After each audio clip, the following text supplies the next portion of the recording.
আসসালামু আলাইকুম viewers, banking help centre Facebook গ্রুপে আপনাদেরকে সুস্বাগত জানাচ্ছি। গতবারে আমরা একটি ভিডিও শুট করেছিলাম, এটা ছিল আপনার এক্সাইজ ডিউটির উপরে। আজকে আমরা যে জিনিসটি নিয়ে আলোচনা করব সেটা হচ্ছে উৎসে কর বা সোর্স ট্যাক্স। উৎসে কর। উৎসে কর কথাটা শুনেই বোঝা যাচ্ছে যে যখন কোনো আয় হবে, যেখানে হবে সেখানেই পরিশোধের সময় নির্দিষ্ট হারে কর কেটে তা সরকারি কোষাগারে জমা দিতে হবে। যেহেতু আয়ের উৎস যেখানে এবং আয় পরিশোধের সময় এই কর কেটে রাখা হয়, তাই এই কর উৎসে কর হিসেবে বেশি পরিচিত। ধরুন আপনি একজন চাকরিজীবী, মাস শেষে আপনি কোম্পানির কাছ থেকে বেতন পান, সেখানে কিছু টাকা কেটে রাখে, যেমন ভবিষ্যৎ তহবিল বা স্ট্যাম্প খরচ হিসেবে কিছু টাকা কেটে রেখে আপনার ব্যাংক হিসেবে টাকা ট্রান্সফার করা হয়।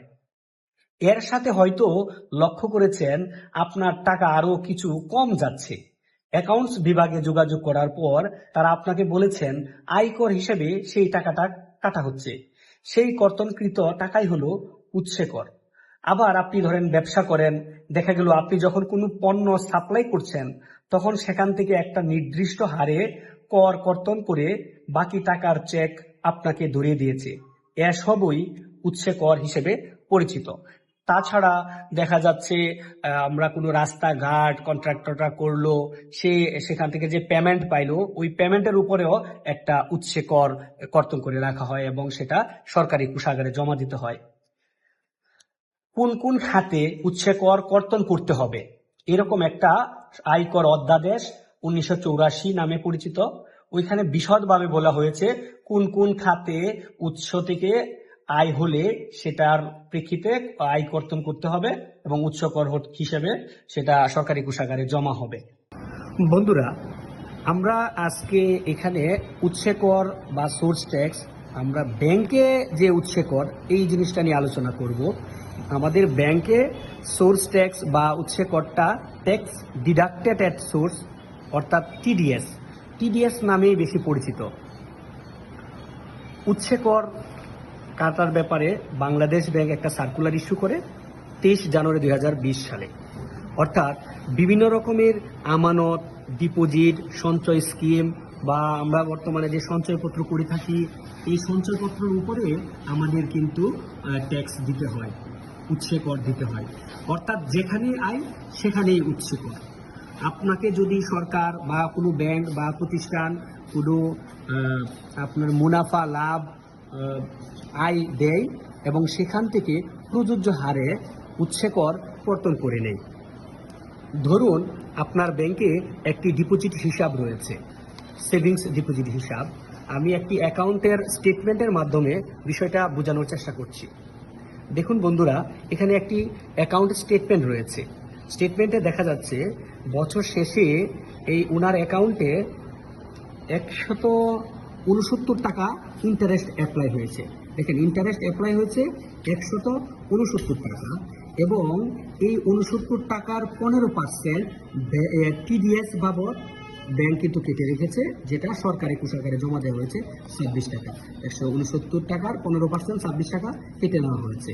তাহলে ব্যাংক কিন্তু আপনার অ্যাকাউন্টের টাকা থেকে আসলে কাটছে না, ব্যাংক যেই মুনাফাটা আপনাকে দিচ্ছে সেই মুনাফার উপরে প্রযোজ্য হারে টিডিএস কাটা হচ্ছে। আরেকটি অ্যাকাউন্ট আমি দেখাচ্ছি বন্ধুরা, এটা হচ্ছে একটা ডিপিএস অ্যাকাউন্ট। মাসে মাসে যে কিস্তি জমা করা হয় এরকম একটা ডিপিএস অ্যাকাউন্ট। ওই ডিপিএস অ্যাকাউন্টের একটি স্টেটমেন্ট দেখতে পাচ্ছেন। এখানে দেখেন ইন্টারেস্ট অ্যাপ্লাই করা হয়েছে 5,951 টাকা এবং এই যে আপনাকে ইন্টারেস্ট বা মুনাফা বা আয় ব্যাংক দিল ওই টাকার উপরে 15% অর্থাৎ 893 টাকা কিন্তু টিডিএস বাবদ কেটে নেওয়া হয়েছে। তাহলে আপনি আয় করলেন 5,951 টাকা এবং ওই আয় থেকে 15% উৎসে কর বাবদ 893 টাকা কিন্তু কেটে নেওয়া হয়েছে। এখন আপনাদের একটি বিষয়, প্রযোজ্য হার আমরা বলছি যে 15% টিডিএস কাটা হয়েছে, কিন্তু আপনি যদি একটা অ্যাকাউন্ট খুলেন এবং সেই অ্যাকাউন্টে যদি আপনি টিন সার্টিফিকেট অ্যাড করেন তখন কিন্তু আপনার যে টিডিএস ট্যাক্স এইটা কিন্তু আপনার 10% কাটা হবে। এমনিতে আমরা জানি স্বাভাবিক লাভ থেকে 15% কাটা হয়, কিন্তু আপনি যদি ক্লিন সার্টিফিকেট খুলেন এবং নিয়মিত রিটার্ন দাখিল করেন তাহলে কিন্তু আপনার যে প্রফিট দেওয়া হবে সেখান থেকে 10% টিডিএস বাবদ কর্তন করা হবে। ধরুন আপনি একটি অ্যাকাউন্ট খুললেন, বা আপনার এটা কিন্তু বছর বাবদ হতে পারে না, এটা লাভ যখন দিবে তখনই। ধরেন আপনি একটা ডিপোজিট একটা ব্যাংকে রাখলেন 1 মাসের জন্য, 1 মাস পরে যখন আপনাকে লাভ দিবে ওই লাভ থেকে 1 মাস পরেই কিন্তু প্রযোজ্য হারে টিডিএস কেটে নেওয়া হবে। আপনি 3 মাসের জন্য একটা এফডিআর করলেন, 3 মাস পরে যখন মুনাফা দিবে মুনাফার সাথে সাথে টিডিএস কর্তন করা হবে। তাহলে টিডিএস কর্তনের নির্দিষ্ট সময় বলতে আপনাকে মুনাফা যখন দেওয়া হবে ঠিক তখনই আপনার টিডিএস কর্তন করা হবে। আমরা অনেকেই সঞ্চয়পত্র খুলে থাকি, সঞ্চয়পত্রের প্রফিট 3 মাস অন্তর অন্তর প্রফিট আছে, আবার পরিবার সঞ্চয়পত্রের ক্ষেত্রে মাসে মাসে প্রফিট দেওয়া হয়। সেই প্রফিটও কিন্তু টিডিএস কর্তন করার পর অবশিষ্ট মুনাফার টাকাটা কিন্তু আপনার সেভিংস অ্যাকাউন্টে জমা হয়ে থাকে। হ্যাঁ বন্ধুরা, উৎসে কর, সোর্স ট্যাক্স বা tax deducted at source TDS জিনিসটা কি আমরা জানলাম, এবং ব্যাংকের বিভিন্ন ডিপোজিটের মুনাফার ক্ষেত্রে টিডিএস কিভাবে কর্তন করা হয় এই বিষয়টা আমরা জানার চেষ্টা করলাম। তারপরেও যদি আপনাদের কোনো প্রশ্ন থাকে তাহলে আমাদের এই ভিডিও ডেসক্রিপশন কমেন্ট বক্সে কমেন্ট করবেন, আমি প্রশ্নের উত্তর দেওয়ার চেষ্টা করব।